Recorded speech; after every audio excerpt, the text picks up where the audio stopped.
Haiku मुक्तक।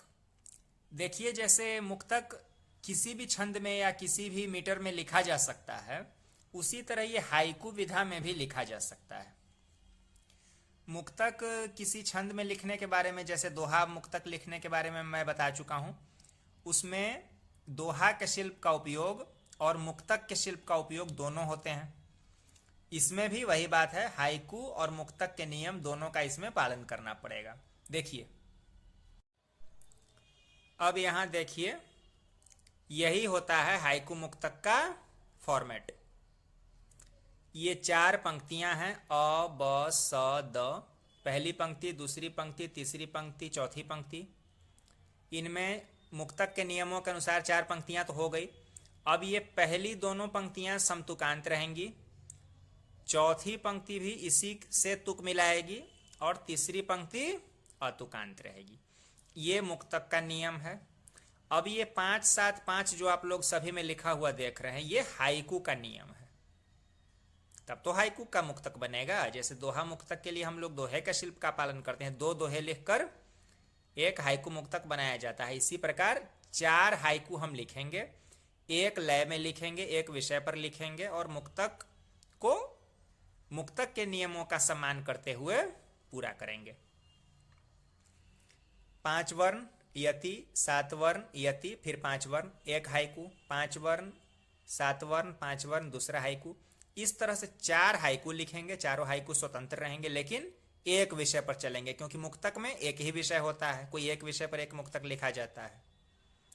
बिल्कुल आसान विधा है और इसमें आपको वर्णों को गिनना है।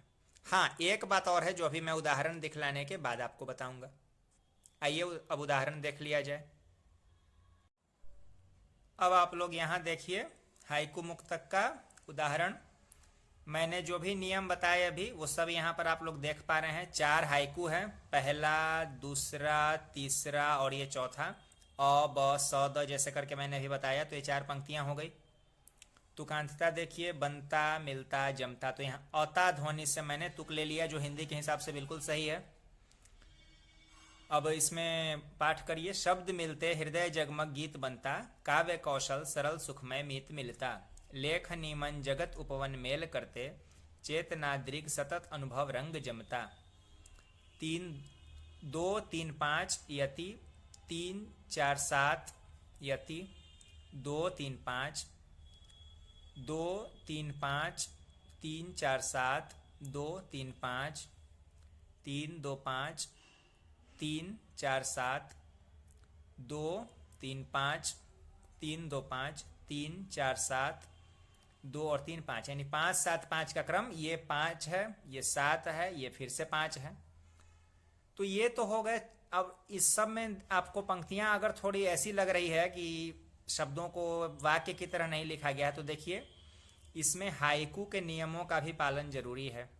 हाइकू में जो पंक्तियां होती है, वो तीनों खंड मिलकर एक संपूर्ण वाक्य नहीं बनना चाहिए, उसका भी ध्यान रखिएगा।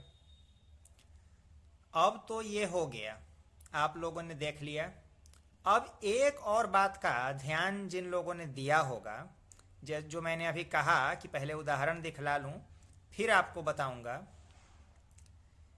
इसमें हाइकू भी है, मुक्तक भी है, ये तो सीधा सीधा आपने समझ लिया। एक बात जो आपको ध्यान यहां देनी है, वो बात ये है कि अभी जब मैंने पाठ किया, आप लोगों ने देखा होगा मैंने काफी गति से इसका पाठ कर लिया। इसलिए मैंने गति से इसका पाठ कर लिया क्योंकि यहां मैंने थोड़ी ज्यादा मेहनत की है इसको लिखने में। अगर मैं सिर्फ हाइकू के नियम पर लिख देता तो इतनी बढ़िया लय जो आपको आ रही है, आप इसको गा भी सकते हैं। शब्द मिलते हृदय जगमग गीत बनता, काव्य कौशल सरल सुखमय मीत मिलता। इस तरह से देखिए, क्यों? क्योंकि यहां पर ये मीटर का भी मैंने ध्यान रखा है। अगर आप लोग थोड़ी मेहनत कर लेंगे, इसमें आप लोग अपनी इच्छा के अनुसार कोई मीटर भी डाल सकते हैं। देखिए, पंक्तियों को इस पर किसी भी चारों में से किसी पंक्ति को भी कसी, चारों पंक्तियां इसी मीटर पर हैं।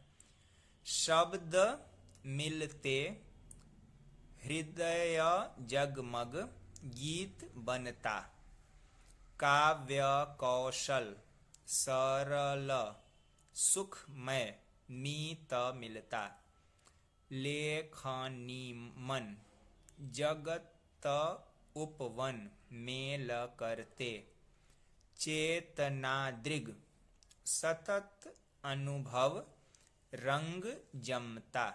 देखा आपने, थोड़ा मेहनत करके लिखेंगे तो इस तरह से अगर आपने अतिरिक्त प्रयास इसमें कर लिया तो जो मुक्तक में जो एक गेयता होती है, जो लय होती है, वो भी आ जाएगी। हालांकि आमतौर पर लोग इस तरह से लिखते नहीं हैं, सीधे हाइकू लिख देते हैं और मुक्तक बना देते हैं, लेकिन मीटर में अगर आपने लगा लिया, आपका हाइकू मुक्तक बिल्कुल कंप्लीट हो जाएगा। आशा है ये विधा पसंद आई होगी। कुछ पूछना हो बिल्कुल कमेंट बॉक्स में पूछिए।